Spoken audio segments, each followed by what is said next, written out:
রাগ হওয়া কি ভালো না খারাপ? খারাপ। মুহাম্মদ সাল্লাল্লাহু আলাইহি ওয়াসাল্লাম বলছে যে কেউ যদি রাগ হয়ে যায় তাহলে রাগটা হচ্ছে তার ভালো আমলগুলোকে, ওই আগুন যেমন হচ্ছে যে কোনো জিনিসকে পুড়িয়ে দেয়, ভালো আমলগুলোকে পুড়িয়ে দেয় হচ্ছে তার রাগ।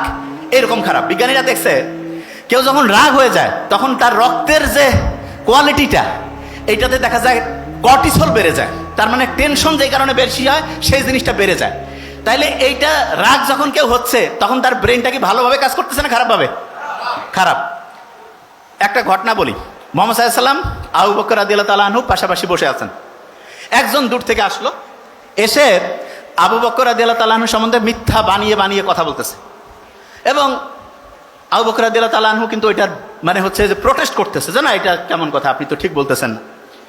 ভদ্রভাবে আবু বকর রাদিয়াল্লাহু তাআলা আনহু হচ্ছে এটার জবাব দিচ্ছে। মুহাম্মদ সাল্লাল্লাহু আলাইহি ওয়াসাল্লাম মুস্কি মুস্কি হাসতেছেন, আর ওই লোক খালি সমানে মিথ্যা সমালোচনা করতেইছে। এরপরে হঠাৎ করে আবু বকর রাদিয়াল্লাহু তাআলা আনহু মানে রাগ হয়ে গেল। রাগ হয়ে বলল যে না, এটা হচ্ছে যে মানে তুমি যেটা বলতেছো একদমই ঠিক না। এবং উনি প্রচণ্ড রাগ যখন হলেন তখন মুহাম্মদ সাল্লাল্লাহু আলাইহি ওয়াসাল্লাম একটু মুখটা মলিন করে সেখান থেকে চলে গেলেন। মুহাম্মদ সাল্লাল্লাহু আলাইহি ওয়াসাল্লাম যখন চলে গেছে তখন আবু বকরও কিন্তু রাদিয়াল্লাহু তাআলা আনহু ওনার পিছে পিছে গেছেন। যাওয়ার পরে উনি জিজ্ঞেস করলেন যে আমার সম্বন্ধে মিথ্যা বলতেছিল, আমি ওইটা হেসে হেসে ওইটার প্রতিবাদ করতেছিলাম, আপনিও তখন মুস্কি হাসতেছিলেন, আর আমি যখনই একটু রাগ হইলাম আপনি আবার এখান থেকে চলে আসলেন, কারণটা কি? তখন মুহাম্মদ সাল্লাল্লাহু আলাইহি ওয়াসাল্লাম বলতেছে যে তুমি যখন সে মিথ্যা অভিযোগ করার পরেও, তুমি যখন লাস্ট বেঞ্চ মিথ্যা অভিযোগ করার পরেও তুমি যখন হেসে হেসে এটার প্রতিবাদ করতেছিলা, তখন আমি দেখতেছিলাম রহমতের যে ফেরেশতারা আছে ওই সময় হচ্ছে তোমার নামে শুধু নেকি লিখতেছে।